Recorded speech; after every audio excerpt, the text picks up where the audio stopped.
eu não fui lançado pré-candidato. Desde o início, desde o ano passado, quando a gente começou a estudar as contas da prefeitura, Boa. esse é um documento escrito o ano passado, em outubro do ano passado. Tem um levantamento só de dados oficiais, desde o ano que eu saí da prefeitura, os 4 anos do Eduardo e os 7 anos da Paula, porque isso foi feito em outubro do ano passado, que era o 3º ano. Então, ele não tem esse ano, por exemplo, que não acabou, não poderia ter. Mas tudo aqui são dados oficiais que tu tira no portal da transparência da prefeitura. Então, tu tens números da receita, número da despesa. Tá aqui, ó. Tem todos os dados aqui, depois vocês podem olhar com carinho, posso deixar para vocês. Posso ficar com isso aí? Claro que sim. Isso foi feito por nós, num grupo de trabalho que veio estudando. E o que motivou isso aqui mais foi o seguinte. Em outubro do ano passado, a prefeita mandou um projeto de lei para a Câmara, que tem que ser aprovado todo ano, projeto de lei e diretrizes orçamentárias, onde ela disse, nós estamos tendo déficit o ano que vem, que é 2024, o déficit vai ser de 282 milhões.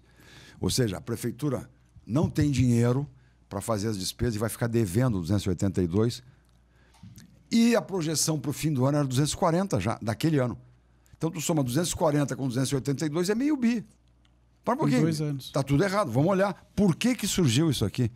E aí a gente foi estudar o que aconteceu. Aqui tem, para quem está em casa, tem as tabelas, mas tem os gráficos.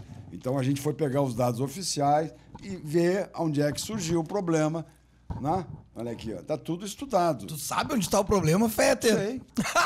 Então tu vai nos explicar. Porque essa dúvida eu tenho. O Irajá disse que sabia, mas não ia contar. Mas então... eu contei pro Irajá, eu conversei com ele. Então tá. Ele não pode dizer que não sabia, ele só não tem ele o disse estudo. que sabe. Ele disse que sabe. Porque eu não queria contei dizer. pra ele, ele não fez esse estudo, acho eu. Ele disse que ia fazer. Mas eu fiz e conversei com ele, de Irajá, olha aqui, olha o tamanho do pepino. Nós temos que salvar Pelotas. Tá. Independente de quem é candidato, nós temos que salvar Pelotas, porque a Pelotas está quebrada. Qual é a situação real, Fetter? Nos explica. Então, Fica à vou vontade, tá? Fica à vontade para contar. Então, a administração pública tem conceitos que para as pessoas é meio difícil de entender. Eu vou tentar ser simples. Quando acaba um exercício, aquilo que a prefeitura empenhou, ela se comprometeu a fazer e não pagou, se chama restos a pagar. Tá. De uma certa forma, ter algum resto a pagar é normal. Quer dizer, tu chega no fim do ano, a folha de dezembro tu pagas em janeiro.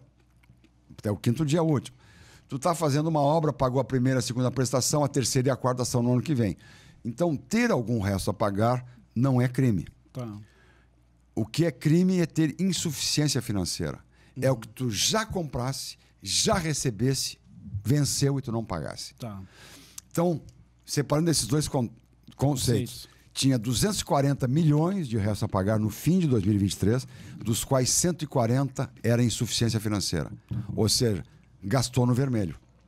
Comprei, reconheço a dívida, pago quando puder.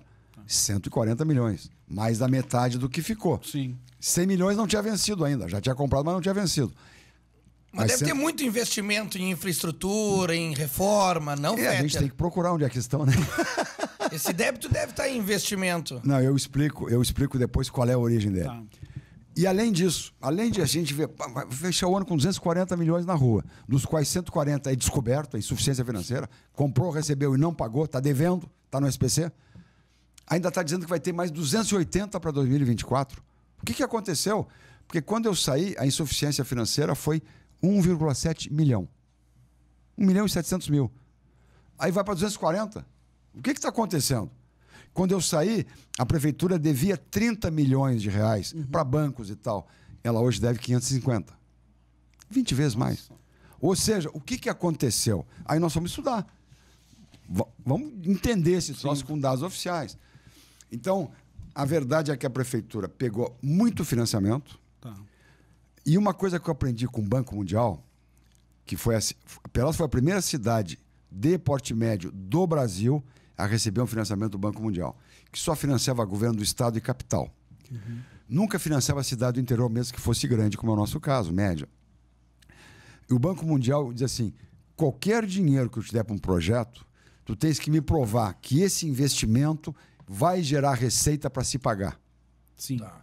Ou seja, o que nós vamos te dar o dinheiro para fazer, isso vai possibilitar aumentar a receita e essa receita vai se pagar. Dou um exemplo. Nós concluímos a duplicação da Ferreira Viana. Com essa duplicação, o que acontece? Pôde aparecer o Parque Una, pôde aparecer o Lago de São Gonçalo e outros condomínios menores. Aí tem o Veredas, tem o Alphaville, para citar os mais conhecidos, tem vários outros, eu não quero fazer propaganda de ninguém, até porque já estão vendidos. Né? Mas, de qualquer maneira, Sim. sem duplicar a Ferreira Viana, não tinha como fazer isso. E não tinha como fazer um shopping em Pelotas.